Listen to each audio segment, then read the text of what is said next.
준비하고 있습니다. 또 2주에 걸쳐서 2분의 강사를 모시고 3.1운동 100주년 기념 강좌를 준비를 하고 있습니다.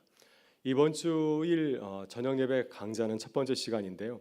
한국교회 사학연구원 부원장인 권평 목사님이 오셔서 3.1운동과 기독교라는 주제로 3.1운동의 그 역사적인 의미를 이렇게 나누어 줄 것입니다. 이 한국교회 사학연구원은 우리 교회가 오랫동안 지원한 그러한 연구 단체입니다. 그래서 모처럼 또 담당자가 와서 말씀을 전하기 때문에 참 뜻깊은 시간이라 생각이 듭니다.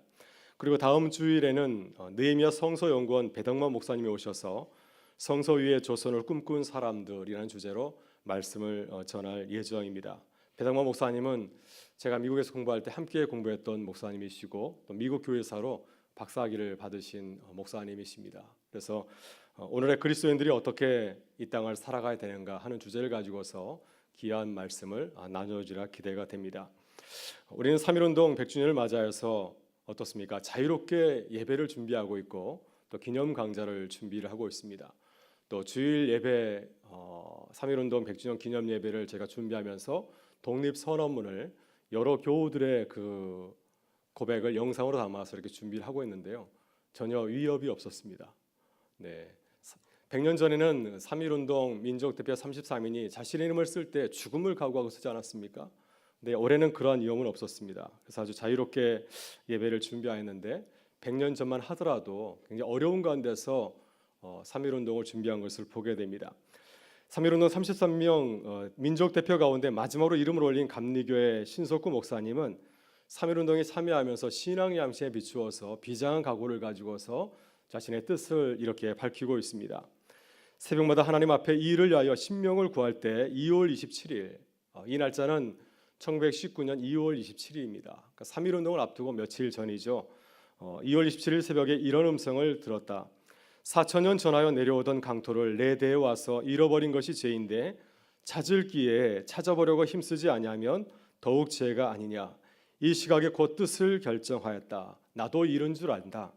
그러므로 나는 독립을 거두려 함이 아니요 독립을 심으러 들어가노라. 그래서 이러한 각오를 가지고서 3.1운동에 참여를 하고 있습니다. 신석구 목사님은 3.1운동 때문에 수없이 옥고를 치렀습니다. 그러나 두려워하지 아니하고 걱정하지 아니하고 담대하게 옥고를 치렀고요. 또 옥고를 치르면서도 자신의 입장을 아주 분명하게 용기 있게 이렇게 밝히고 있습니다. 만일 내가 독립을 위해서 죽으면 수천 혹 수만의 마음속에 민족 독립 정신을 심을 것이다.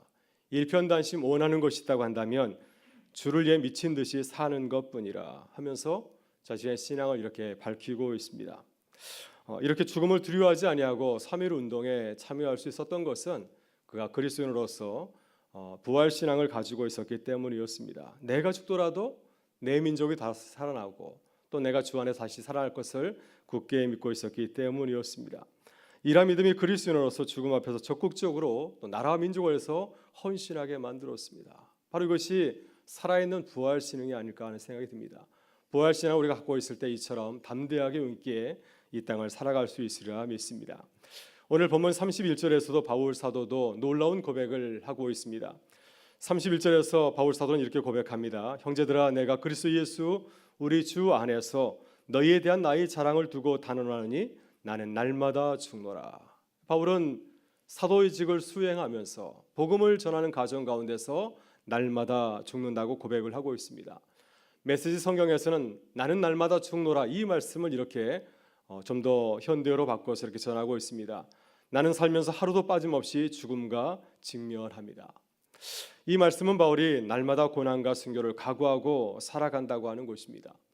고린도후서 11장을 보게 되면은 그가 겪었던 상상할 수 없는 고난을 우리에게 소개해 주고 있습니다. 이렇게 어려움을 무릅쓰고 위험을 무릅쓰고 그가 이 고난의 길을 걸어가는 이유가 어디 있겠습니까? 날마다 죽는 이유가 무엇일까요? 그것은 장차 주님이 주실 부활을 소망하면서 매일 부활을 살아갈 수 있기 때문입니다. 사도 바울의 이 고백은 고린도 교회 성도들에게 부활 신앙을 증거하는 가정 가운데서 그가 고백한 말씀이었습니다. 바울은 부활 신앙을 부인하는 고린도 교회를 향하여서 자신의 삶을 간증하고 있습니다. 그리스도 안에서 죽고 그리스도 안에서 다시 살아난 삶을 매일같이 하고 있다고 그는 고백하고 있습니다.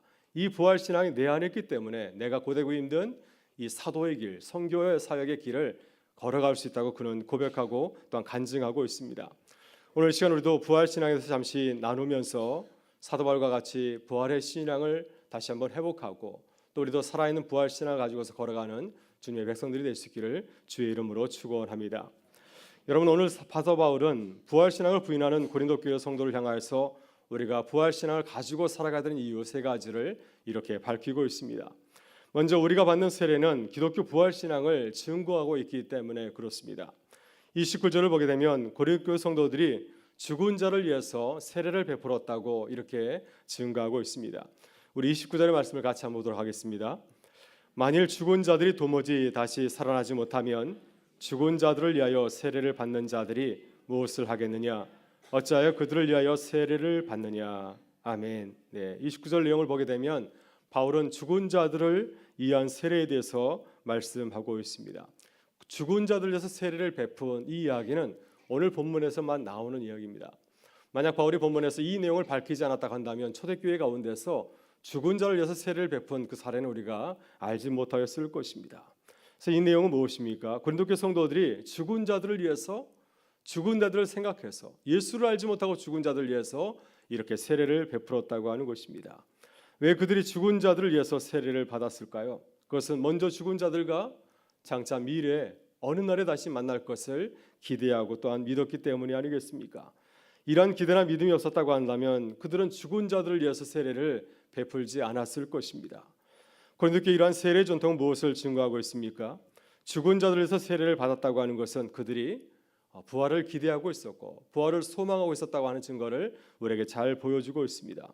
부활을 바라고 믿었기 때문에 그들이 죽은 자들을 위해서 그들과 다시 만날 일을 소망하면서 그들 가운데서 이 세례 예식을 베푼 것이 아니겠습니까? 로마서 6장에서 바울이 주장하듯이 기독교의 세례는 예수 그리스도의 죽음과 부활의 사건을 상징적으로 나타내주고 있습니다. 우리는 세례를 받을 때 물로 세례를 받습니다.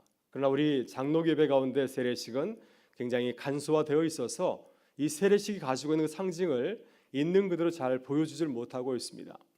초기 기독교는 어떻게 세례를 베풀었습니까? 이렇게 예배당에서 세례를 베푸는 것이 아니라 강가에서 세례를 베풀었다고 합니다. 그래서 세례자와 세례를 베푸는 이 교역자가 함께 물가에 가서 세례를 받을 때 세례를 받는 사람 안전히 물속에 침수를 하였습니다. 그리고 다시 물 밖에 나오게 하였습니다. 세례를 받고 나올 때 흰 가운을 입혀주었습니다. 이제 당신은 하나님의 사람입니다. 천국 백성입니다는 뜻으로 흰 옷을 이렇게 입혀주었다고 합니다. 물속에 들어가는 것은 완전한 죽음을 뜻하고요. 내가 그리스도 안에서 죽었다는 뜻을 나타내고 있고 물 밖에 나오는 것은 이제 내가 그리스도 안에서 다시 살아남, 부활을 뜻하고 있습니다. 이렇게 세례식은 그리스도 안에서 죽고 다시 살아나는 이러한 영적인 하나님의 백성의 그러한 의식이었습니다. 따라서 바울은 고린도 교회를 향하여서 세례의 의미를 다시 한번 설명하며 확인하고 있는 것이죠.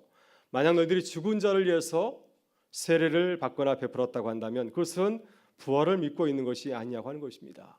다시 한번 세례의 의미, 너희들이 세례를 받았을 터인데 그 의미를 한번 다시금 생각해 보라고 하는 것입니다. 여러분, 우리도 세례를 받았다고 한다면 이미 우리는 부활을 믿고 있는 것인 줄 믿습니다. 세례를 받았으면서도 부활에 대해서 부인하며 살고 있다고 한다면 그것은 이율배반적인 것이 아니겠습니까? 따라서 세례를 받은 자로서 늘 부활 신앙을 가지고 살아가는 우리 모두가 될 수 있기를 주의 이름으로 축원합니다. 다음으로 우리가 주를 위해서 날마다 죽는 이유는 확실히 부활을 믿고 소망하기 때문에 그렇습니다. 바울은 고린도 교회 성도들에게 자신의 삶을 부활의 증거로 이렇게 소개하고 있습니다. 30절과 31절에서 바울은 자신의 사도적인 삶을 이렇게 소개하고 있습니다. 같이 한번 읽어보겠습니다. 또 어찌하여 우리가 언제나 이 염을 무릅쓰리요? 형제들아, 내가 그리스도 예수 우리 주 안에서 가진 바 너희에 대한 나의 자랑을 두고 단언하노니 나는 날마다 죽노라. 아멘. 바울은 다메섹 도상에서 주님을 만난 이후로 그렇게 편한 삶을 살지 못하였습니다. 고난의 삶을 계속해서 살아갔습니다. 그가 회심하고 이제 이방인을 위한 사도의 길을 걸어가게 되었을 때 이 사실을 알게 된 유대인들은 그를 죽이려고 하였습니다. 극단적인 유대인들은 바울이 선교를 하는 곳마다 찾아다니면서 그를 회방 놓았습니다. 그래서 그가 열심히 사역해서 열매를 거둘 때쯤이 되게 되면 이방인들을 책동하여서 큰 분쟁을 일으키게 해서 바울을 죽이게끔 아주 어려운 가운데 놓이게 되었고요. 그걸 통하여서 바울은 죽을 뻔한 적이 얼마나 많이 있는지 모릅니다. 이렇게 바울이 고난을 당하고 산 것은 고난을 좋아해서가 아니었습니다. 자신의 의를 드러내고 내가 얼마나 경건한 자인가 하는 것을 자랑하기 위해서 고난을 기쁘게 받은 것이 결코 아니었습니다.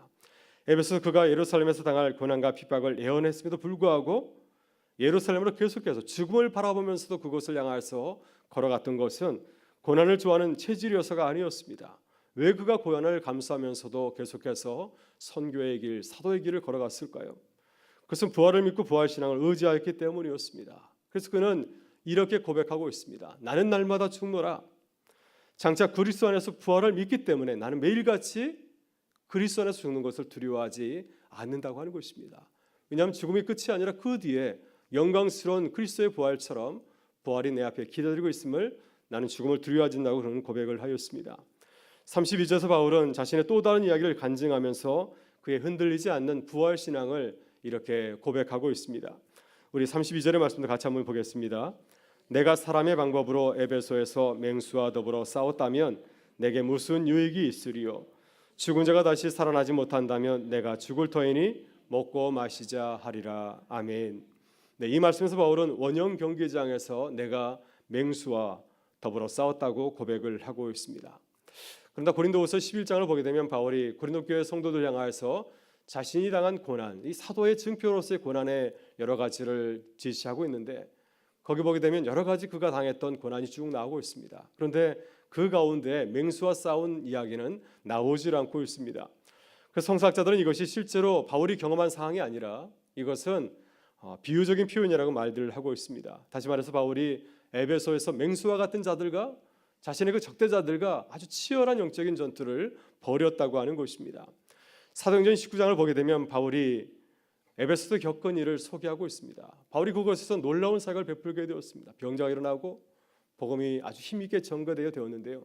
그 과정에서 이제 우상을 만들어 팔던 이 은장색 더메드리오가 큰 경제적인 피해를 입게 되었습니다. 많은 사람들이 우상을 섬기게 되지 않자 당장 우상 신전에서 일하던 자가 큰 경제적인 피해를 입게 된 것이었습니다. 그래서 그는 많은 이방인들을 책동하게 되었습니다. 저 바울 때문에 이 에베소의 시장 경제가 무너지게 되었다. 에베소 신전이 큰 피해를 입게 되었다고 하면서 큰 분쟁과 소동을 일으키게 되었습니다.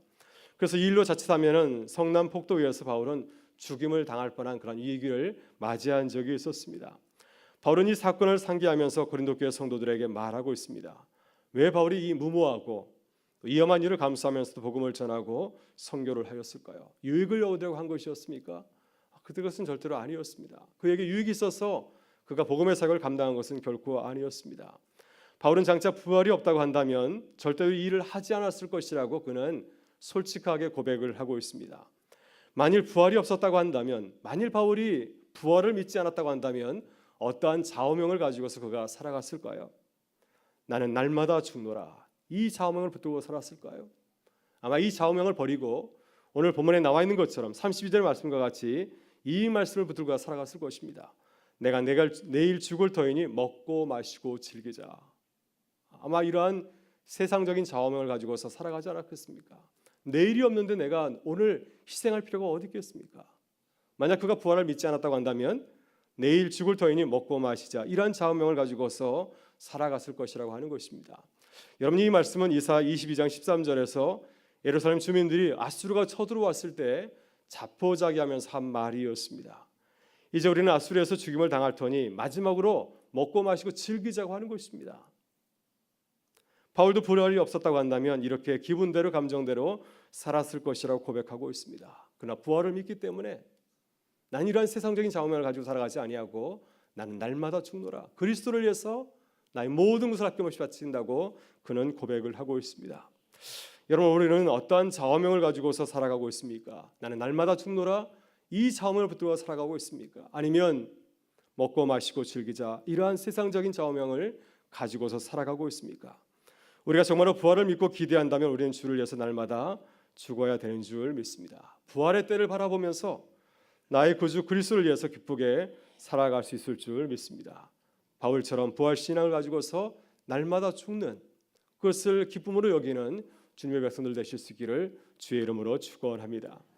마지막으로 바울은 부활 신앙을 지키며 살아가는 비결을 구체적으로 소개하고 있습니다. 그것은 부활을 부인하거나 부정하는 무리들의 거짓 주장에 속지 말고 부활을 경험하면서 살아가야 된다고 하는 것입니다.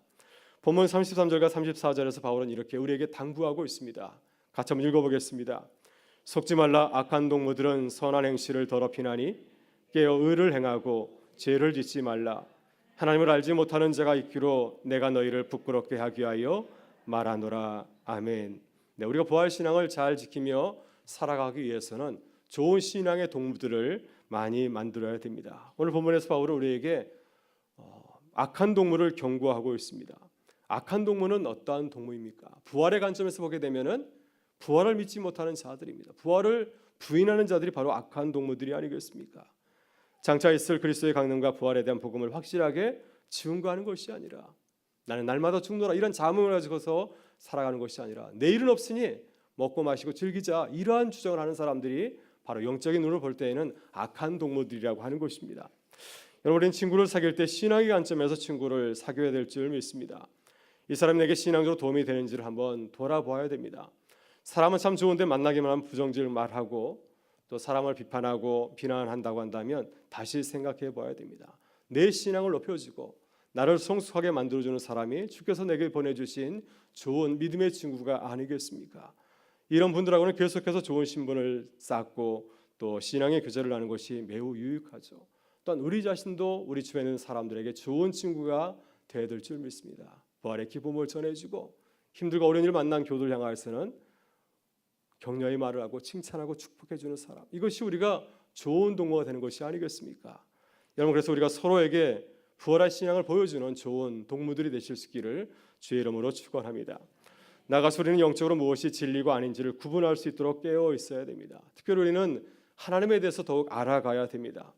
지식적으로도 주님을 알아야 되고 영적으로도 주님을 만나는 경험을 해야 될 줄 믿습니다. 그래야 우리들이 하나님을 알지 못해서 죄를 짓는 일을 피할 수 있기 때문입니다. 고린도교 성도들은 하나님에 대해서 깊이 알지 못했기 때문에 부활을 부인하였습니다. 창조주 하나님을 알고 있었다고 한다면, 그분의 그 무한한 능력을 알고 있었다고 한다면 그들은 의심 없이 부활하시는 그 하나님, 우리에게 부활의 기쁨을 주시는 그 주님을 믿고 살아갔을 것입니다. 그러나 그들의 믿음이 깊지 못하고 하나님에 대한 지식이 폭넓지 못하기 때문에 결국 그들은 부활을 부인하는 그러한 낮은 신앙의 소유자로 머물게 되었습니다. 우리가 항상 깨어 기도하면서 하나님에 대해서 더욱 알아가는 주님의 백성들이 되시기를 간절히 바랍니다. 오늘 사도 바울은 우리에게 이렇게 고백하고 있습니다. 나는 날마다 죽노라. 나는 날마다 죽노라. 나는 주 안에서 부활을 믿고 의심하지 않기 때문에 날마다 죽고 부활하는 삶을 살아가고 있다고 우리에게 담대하게 우리에게 고백하고 있습니다. 오늘 우리는 어떻게 살아가고 있습니까? 주를 위해서 날마다 죽는 삶을 살아가고 있으십니까? 우리의 가정과 일터와 교회에서 날마다 주를 위해서 나를 내려놓는 그리스도인의 삶을 살아가고 있으십니까? 우리가 주를 위해서 수고하는 일들이 주께서 다 기억하시는 줄 믿습니다. 우리가 살아가면서 주를 위해서 당하였던 많은 어려움들, 고난들, 그것이 다 잊혀지는 것이 아니라 하나님의 생명책에 그대로 기록되는 줄 믿습니다. 주께서 우리를 늘 돌봐주시기 때문에 우리가 넘어졌을 때 그것으로 끝나는 것이 아니라 주께서 다시 우리로 하여금 주께서 일어나신 것처럼 우리를 다시금 일어나게 하는 부활의 기쁨 우리에게 더하실 줄 믿습니다. 오늘 우리가 함께 기도할 때 우리를 다시 세우시는 하나님, 우리를 부활시켜 주실 하나님을 바라보면서 기도의 자리로 나아가는 우리 모두가 될 수 있기를 주의 이름으로 축원합니다. 함께 기도하겠습니다. 좋으신 우리 아버지 하나님, 오늘도 주님을 바라보면서 기도하는 자리로 불러주시니 감사합니다. 우리가 세상을 바라보지 아니하고 주님을 바라보게 하시고 주를 위해서 살아가는 부활의 신앙을 갖게 하여 주옵소서. 그래서 주님이 주시는 이루와 평강의 은혜를 누리게 하시며 어떤 상황에서도 부활의 주님을 바라보면서 일어서게 하여 주옵소서. 오늘도 우리의 기도 가운데서 우리를 만나 주셔서 주님의 영광을 보게 하시고 모든 영광을 주님께 올려드리는 귀하고 복된 기도의 시간이 되게 하여 주옵소서. 이 시간 우리를 만나 주시며 우리의 상한 심령을 치유해 주실 우리 주님을 기대하오며 예수 그리스도 이름으로 기도드리옵나이다. 아멘.